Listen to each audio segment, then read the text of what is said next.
So to get in like the quick beginning here about you, Bob, I know that you've worked with Billie Eilish and Imagine Dragons and some really huge artists.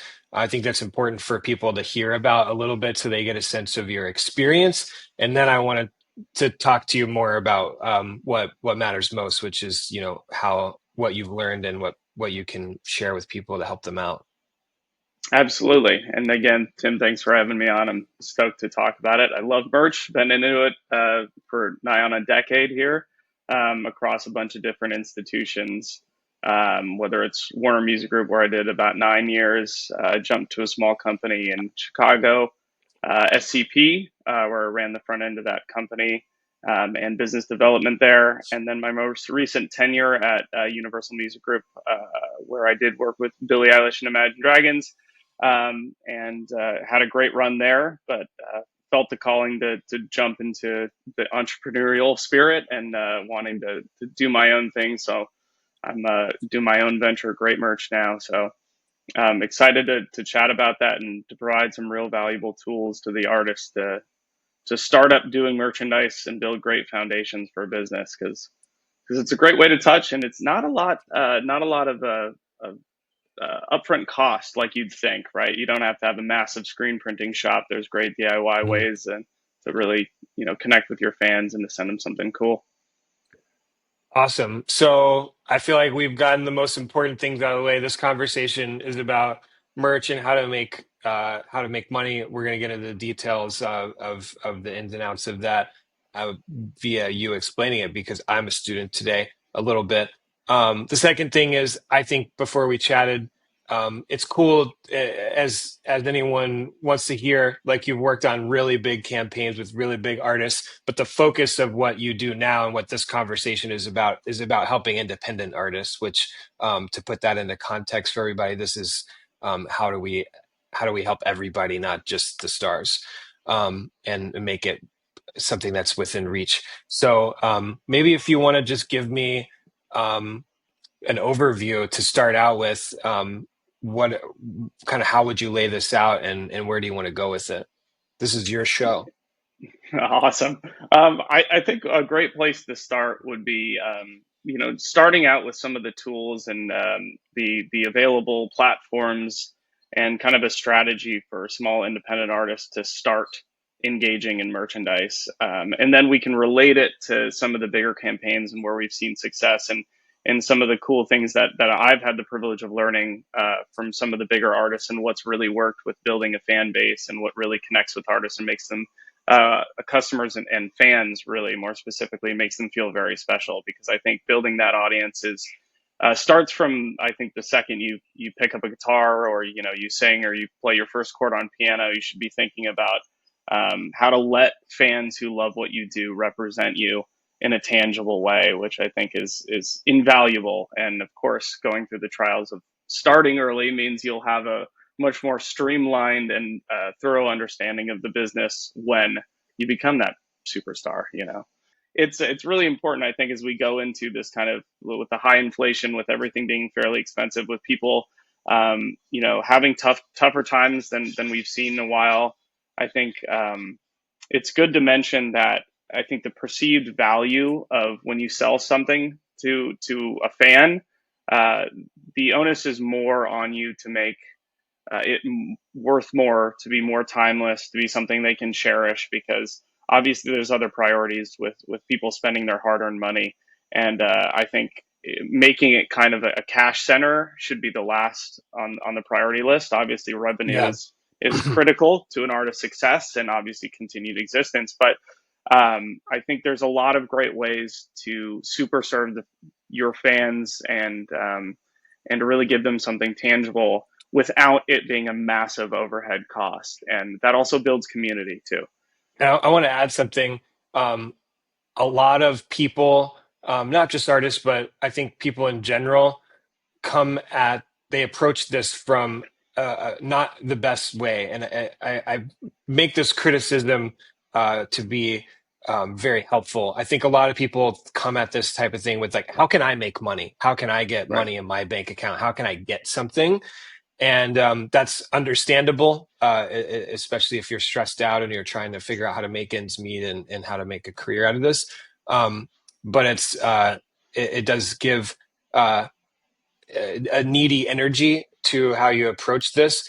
The most important thing to do for an independent artist or for really anyone selling anything is to look at it as like, how can, like you said, super serve the fan. Like that was a really good phrase that when I heard you say it really ticked me off on this one, where it's all about like what's something that I can give to somebody. I want to make it Right. about the listener. And so when you really figure out how to like listen to like what a fan who's interested in your music wants, like how can you create something meaningful for them, that's not just about like I want to get money in my pocket and I want something from you. You're already asking people like, hey, I want you to subscribe, do it for me, stream, do it for me, download this, do it for me, come to my event, do it for me. Like, and a lot of artists are making all these asks that are, it's asking a lot of somebody. Yeah. So coming at this from the mentality of how can I super serve the fan? How can I give them something that they really want? How can I answer a need that they might have or help them feel represented is a good energy to approach it with. Yeah, absolutely. And I think, I mean, the thing I like to think about too is like in a position, because, you know, I've been in bands, I've, you know, done that type of thing is if a fan came up to you or if someone who was at your show came up to you and they had designed their own t-shirt with your name on it or your artist's name on it, you'd be super stoked, right? And you wouldn't you wouldn't sue them for copyright infringement or anything. You'd just be really happy to see them representing you. So I feel like with the value of that representation, a merchandise business should be more focused on allowing your fans an easier pathway to represent their interest in you rather than making money. Now, it obviously has to Absolutely. sustain. It has to sustain both, right? Obviously, you want to build a business to keep you on the road, to, you know, make every other aspect of your career flourish. But that's the way to do it. And I see the most people that are focused on that, even larger artists that are mostly focused on that touch point, usually end up having the best business as well. It kind of is a cart and horse situation. And framing that mentality tends to build the best relationships and build long lasting businesses of great fan relationships.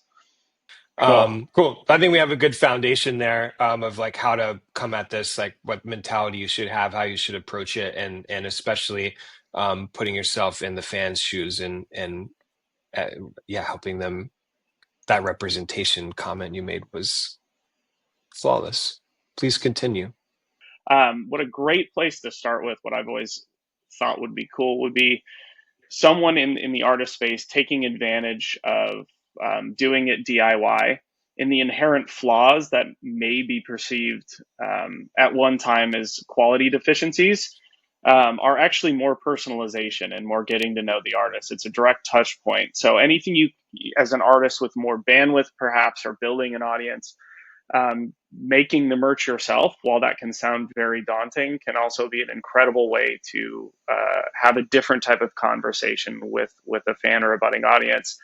And there's a lot of tools to do so. I think taking advantage of a lot of the platforms that are there that used to be very like business to business B2B, are now open to just small users and small businesses, and a lot of them come with free trials, and it's not that hard. They have a lot of YouTube tutorials and all that stuff to help you get started.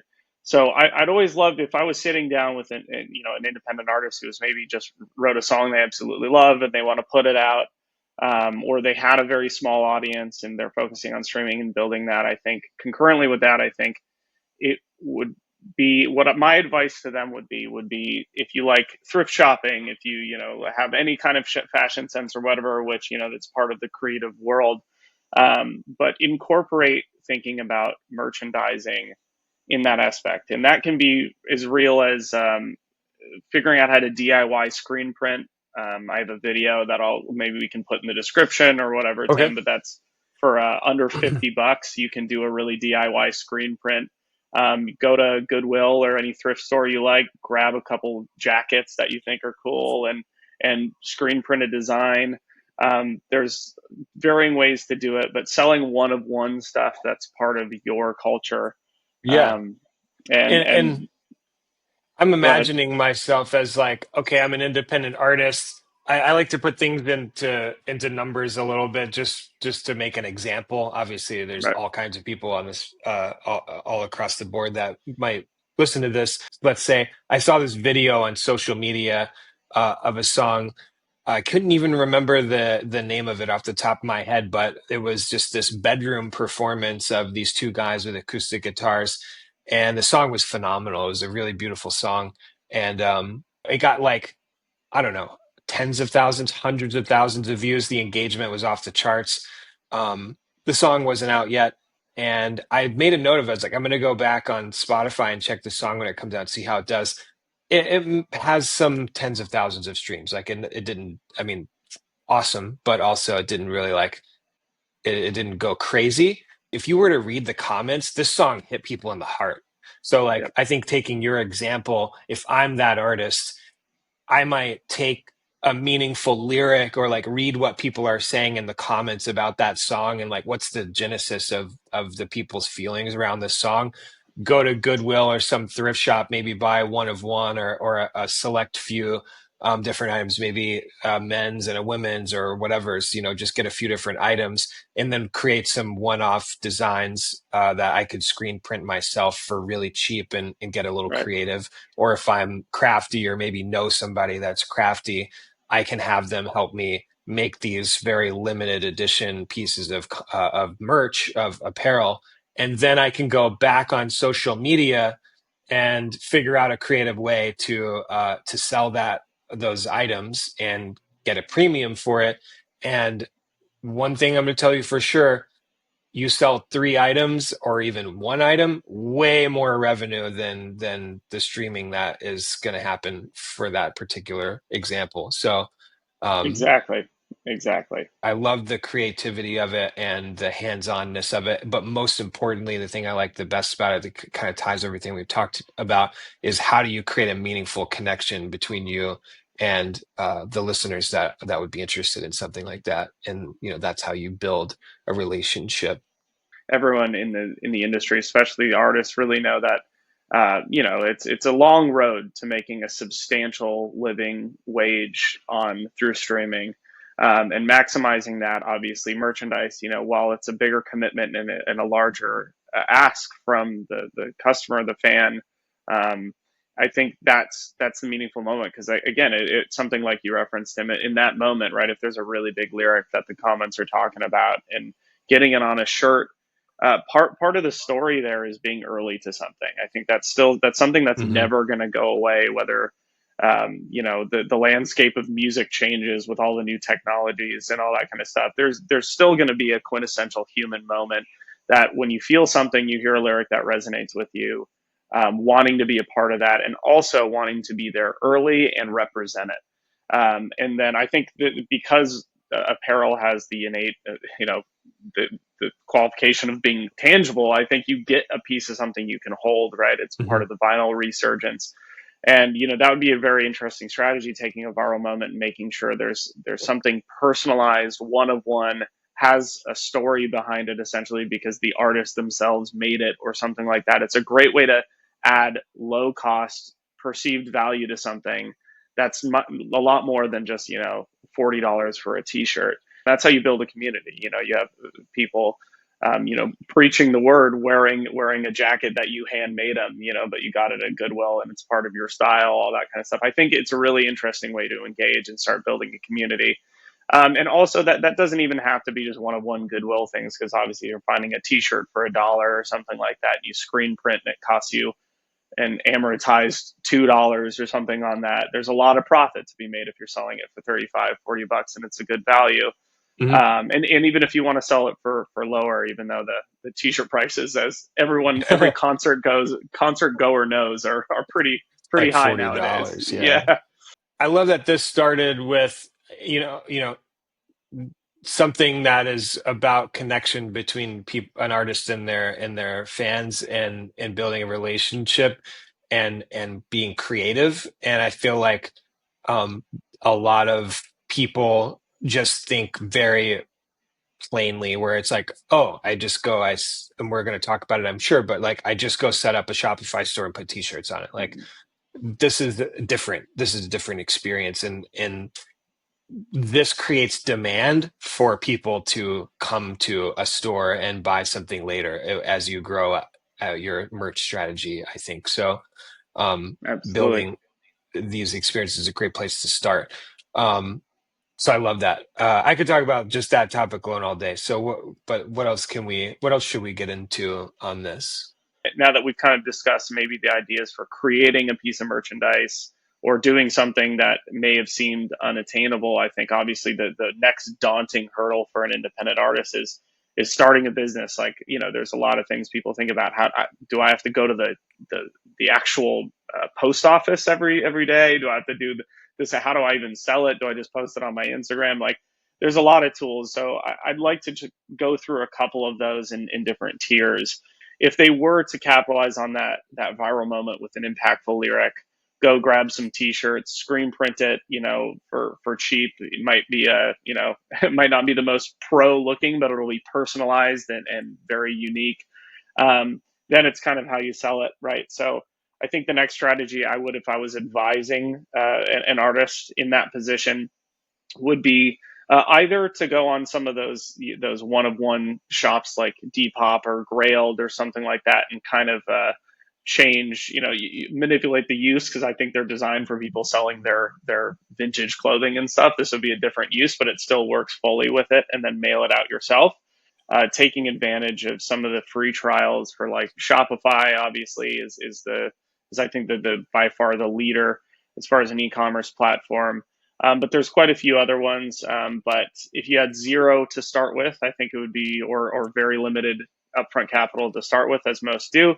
I think there's Shopify has a free trial for a basic one store. You can pay $1 for the first month and schedule a Mhm. drop, and build the store that way. They have walkthroughs and all that's very easy to do.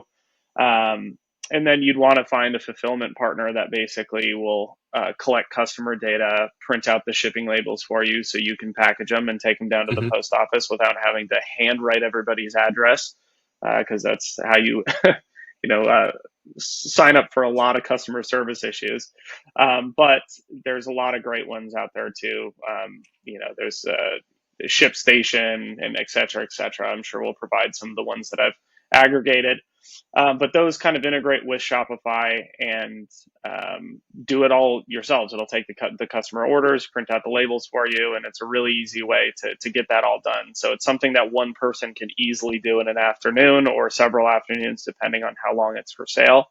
But that's an incredible way to just get revenue and have a business, and then obviously keeping an open line after those orders are fulfilled and all that stuff, to communicate with you is really important too, and that builds that relationship if there's a problem with the order or anything. But I like to think of it as actually talking to your fans too, so Yeah, there's a couple layers here to this. So, number one, I want to put some actionable context around this. Number one, if you've never sold merch before at all, a really good place to start is to create this one-off unique experience. Sell one thing. Like, your first step should probably not be, I'm going to go open up a store. I'm going to have 20 items on it. I'm going to have water bottles and handbags, and I'm just going to put, my artist logo on it or whatever, and click post. That's not what I'm going to do. It sounds like, how can I make my first sale? Once you're gaining some momentum, maybe you've done that a handful of times now. Maybe you've done like 5 or 10 different, individual drops that are creative, and you've got like, cool. Now people know that I do this. People are aware of it. Now I've got some more people interested. They're DMing me creative ideas. Oh, I want to see this on the next one. You should go get a shirt from so and so place. Like, now I can go onto Shopify. I could set up a free trial store to do a drop for $1, is what you're saying. And now I can put maybe a few items on there, and I can start to have like a little bit more transaction. Maybe I've figured out a way. Either I'm DIYing the creation of my my stuff with, affordable screen printing, or I've figured out one of these other tools that we're going to talk about, I think, in a minute, to help me produce more quantity of these things without sacrificing a lot of quality. Now I'm moving into phase two. I can set up a little drop shop, if you will, and I don't need to have a full inventory with 20 SKUs and a bunch of stuff. And I can actually just have like a handful of items that people care about. And there doesn't need to be insane quantities of them available. And that's kind of the perfect kind of tier. And not to be overly self-pluggy, but that's intentionally why I like kind of like how we're framing the conversation, because I don't think a merch company is the first stop. I think splitting revenue is always something that should be really thought about very deeply, and you should always be hesitant on that kind of stuff. And I'm saying that obviously as someone running a merch company, and Splitting starting revenue one. with the So merch company. correct. So Yeah. starting it, and that's why I always advise, as long as you can, doing it yourself. Obviously, saving whatever percentage that is, having full control over that customer experience is very great. But like you're saying, right, if you have one person buy it when you have 600 followers, when you have 600,000, like that scales up, and that's a substantial revenue. If each one of those customers is bringing in 40 and all that stuff, you can see how rapidly that can scale. Now, Mhm. when it becomes unmanageable and your time needs to be more focused, as those kind of that teeter totter swings their tilts to the other direction, then it becomes beneficial to engage with a company like mine or some other great merch company that can help out and kind of carry that torch with you after building that foundational or that foundation of the business. And then that's kind of how it scales. I think the scalability of the business and the money that the actual dollar amounts to, it's not about like how streaming very much, when you're getting paid, zero point 0.7 cents a stream, is really really numbers. You're always looking for the millions, and even at now, I mean, to have a living, it's tens of millions, right? And obviously you want different channels and touring and all that stuff, but with merchandise, if you really take care of the customer, they feel like they have a great value. And I use customer and fan interchangeably, and I know it can kind of be perceived as a little strange to use customer, but I feel like that puts more of the burden on the artist to actually give a very good um, interaction or have a great experience, rather than like being fan seems to me sometimes like you're giving them something, where it really is the fan or customer giving you hard-earned money for a good or service, right? But more so it's something that's not critical to their survival, so the dollar is even more valuable, so Mhm. asking for that should come with more. If you have 100 reoccurring customers, and you treat them well, and you get that data into your CRM or your data, it's your responsibility to make those emails desirable to open. Right? Email open rates are 0.5%, on average. But if you build a great rapport with your customer, right, with your fan, they're excited to see those emails. They actually Oh check yeah. for them, or they're excited on the drops. And it's just like social media. You get engagement, right? And you have 100 reoccurring customers. You can make a living that way, right? That's a way to actually pay your bills and do that, and still give the fan slash customer something they want and feel exclusively kind of uh, privy to before it becomes posted on social media. That's another good thing maybe we should touch on is the desire for exclusivity and time and place, and kind of giving premium, I guess, like unique content to the people that really support you. People really want something that reflects where they're at right now, where they saw that artist, whether it be a city, whether it be a tour date, whether it be a specific drop, whether it be marking the year down. And then Mhm. people start to associate big memories in their lives, time periods in their lives, with this article of clothing, and when they found you, when they met a girlfriend or boyfriend or anything like that, or all these big life moments start becoming attached to what you're giving them, and that provides such a massive value that you can't really quantify into just ink and fabric. That I think it's really important to think about that from the inception. I totally agree, man. I really hope people that are listening to it make sense of what we're really trying to say. This is a lot more about building a community and a relationship and moments and things, not like Shopify and stores and product links and buttons and like dollars. Like this is that those are the practical like how to's to achieve what we're talking about. And I'm glad that it's not this is there's plenty of instructional information out there about how do I set up a Shopify store. Like Right. we don't have to get into that here. We're talking about the important stuff. But on that note, I did see in your notes here that you did have some resources. I know screen printing or embroidery, things like that. If you're talking to me, I'm like, wow, that sounds like a lot. I don't know about. I don't have any skills. So you linked a few different YouTube videos that we can then share with people in the community. That provide some instruction on that. And I'm just quoting you on this. It sounds like there are. It doesn't have to be super hard. It's a great place to start. It's low. There's varying levels of intensity of the process, depending on how much capital you have to start with and your ambitions and time available. But they're all very easy resources to kind of go through. But it also, I mean, the overarching thing is really the fact that starting from somewhere allows you to be the creator of a good that someone is paying their hard-earned money for is really important, and that's kind of the kickoff. And then obviously the design approvals and working with great designers and all that kind of stuff can be the next phase. And then obviously working with a merch partner to kind of keep that vision going but provide it at scale is kind of a great trajectory to I guess think about when you're looking ahead at your career, if we are speaking to the independent artist right now. Cool. So we've covered the most important thing, which is like how to get started on this. And it's not what you would think. We talked a little bit about the mid-level. You have a Shopify store set up. Maybe you have multiple jobs. Maybe you have a little bit of things to choose from. The things in that store are in that store because they're meaningful, because your community has validated that this is something people really want or have a connection to. We talked about Shopify just very briefly, and we can provide some more context if you want to provide more notes or bullet points or things to go along with the recording for the Rise Plus community. We could do that. But let's Right. talk about you. Let's talk about great merch. Let's talk about how everything works in your world and who that's a fit for, and let's all the details. Great merch. Right.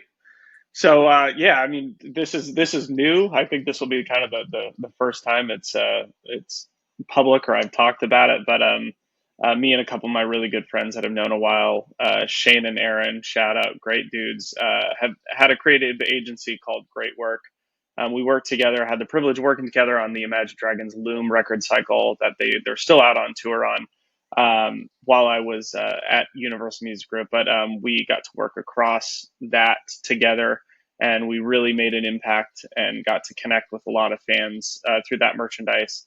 And we decided to do a venture on our own, and great merch is the byproduct of that. We're going with the whole great theme. It's very basic, but I I think like it it. gets the point It, across, right? it's a nice ring So to it. It's just very simple to remember and it looks nice. awesome. But essentially, what we're doing is we're a full 360 merch company. When I say 360, I know that can come with a little bit of the old world record industry. We own all your rights. That's not what it means. It means For sure. essentially You do it we're a all. solution. We do it all, one stop shop. So whether that comes to sourcing designs, SEPs, screen printing, building the e-commerce site, building a website, fulfilling the orders, customer service, getting merchandise for tour, projecting how much you might need for your ticket sales, making sure it shows up at the venue or it's projected for you don't run out of anything. There's so many different facets to that, as well as the other kind of, I guess, more auxiliary things that actually aren't that are a very good revenue stream. But like when you're at a certain level of an artist where you're getting your shirts into retail, Hot Topic, Target, Walmart, all those type of things, those can be a great steady revenue stream, as well as licensing deals. Maybe that's brand partnerships. or specific, licensing or a collab with a certain company or something like that, doing an apparel drop. Done a lot of those through my career. I've seen a lot of success for artists in that way and a lot of great customer interactions. Hmm. Um, and that can also include, pop up shops and all that stuff, which I know there's a lot of buzz around, and everyone loves a great experience like that. That's obviously at a higher level of artists to command that kind of institution, if you will. But it's you can always do it there's always a DIY way for everything, as it sounds like I'm a big proponent of DIY. I certainly am. So Yeah. um, So great merch quite literally does everything related to merch. When you said like make sure it shows up at the venue, things I was like, wow, that's very thorough. Um, yeah, so there's no facet of merchandise creation, fulfillment, delivery, manufacturing. There's nothing that you guys don't help with if needed. that's And right. who are good who is a good fit for great merch? Like, give me a sense for where I'm at in my artist career to reach out to you guys and know that it's time to do this. Probably more fit for the touring artist too, when you're selling tickets, playing large tours, or and not even large, but just multi-date tours, right? If you're going Yep, on 15 cities, that's a lot to manage. When you're talking about deliveries and you're rehearsing for a show, you're not trying to schedule your own stuff and sure. call up UPS and argue with why a truck didn't make it to where it was supposed to be, or something fell off the back of the truck. So that's kind of where I think it would be great to have a partner if I were the artist. So that's what we're trying to provide. We try to keep it very white glove. I think there's a problem with merch companies and scaling. I think obviously merch is a pretty low margin business, especially when it's done at scale. So a lot of oftentimes, if you're a mid-level artist, it's very tough to get the quick response time and that kind of boutique world building that's reflective of how much care an artist puts into their own music and their world and their look and their Instagram and TikTok and all that translated through the product. So our goal is to really make sure that we essentially white label it for the artist and make sure it's a continuation of their world building and it has the same quality and care put into the rest of their art. And that's so I think that's something that we're trying to do a little bit different, is not just trying to serve as many people as possible. We really want to make sure we're business partners rather than just kind of a funnel. Yeah, absolutely. This has been really informative even for me, but I think the most important thing was for me to visualize